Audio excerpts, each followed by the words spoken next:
Sobna su vrata jedan od najbitnijih dijelova svakog interijera. O njihovom izgledu, veličini, boji, materijalu, ali i cijeni treba početi razmišljati već prilikom projektiranja prostora. Ovisno o prostoriji odabiremo i veličinu vrata. Dakle, ako imamo nekakvu spavaću sobu ili dnevni boravak, biramo vrata koja su širine na primjer 80 ili više centimetara, a za manje prostore, kao na primjer ostava ili mali WC, biramo vrata širine 60 cm. Za kupaonicu je nekakav standard 70 cm širine. Valja predvidjeti da vrata neće lupati u neki komad namještaja.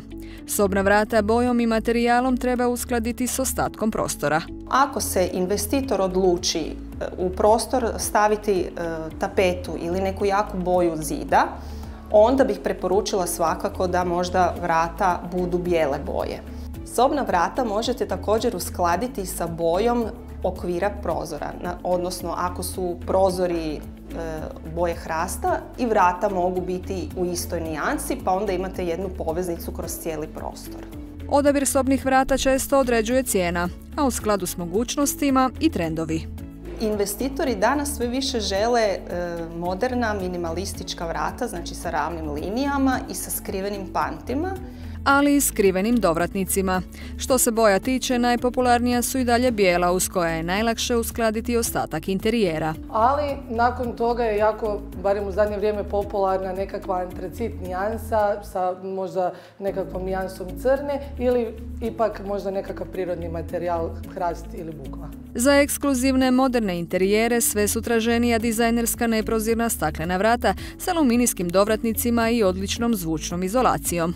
Ovo su bojana stakla gdje je duplo staklo 4 mm sa svake strane obloženo aluminijskim okvirom. Ne može se vidjeti nikako svjetlo iza toga, znači dobivate potpunu privatnost. Kod većine sobnih vrata okvir je uglavnom od masiva ili medijapana.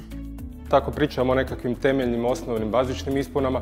Imate ispunu od kartonskog sača, većina prodanih vrata je u današnje vrijeme to, a imate i pojačanu ispunu, takozvana bušena iverica ili iverokal. Vrata iverokal su naravno jača, teža, osim što imaju pojačanu ispunu, daju i bolju zvučnu izolacijsku zaštitu. Važan dio vrata su i premazi.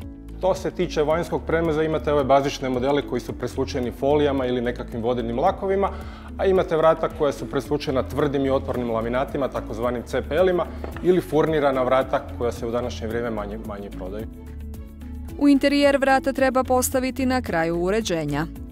Ono što mi kažemo klijentima, ona idu zadnja doslovno sa slikama. Dakle, kad su završeni podovi, kad imamo na podu parket ili keramičke pločice, odnosno kada u kupaoni na zidu postave keramičari keramičke pločice, zato što nam to podebljava debljinu zida, pa se prema toj debljini uzimaju mjere za dovratnik. A nekad prije 30 godina su se vrata stavljala na podnu glazuru. Stoga ako želite promijeniti takva vrata, budite spremni na promjenu pločica i parketa, barem u dijelu oko vrata. Izbor sobnih vrata na tržištu je doista širok, pa valja dobro razmisliti kakva vrata želimo. Prilikom odabira vrata treba zbilja voditi računa o tome da su kvalitetna.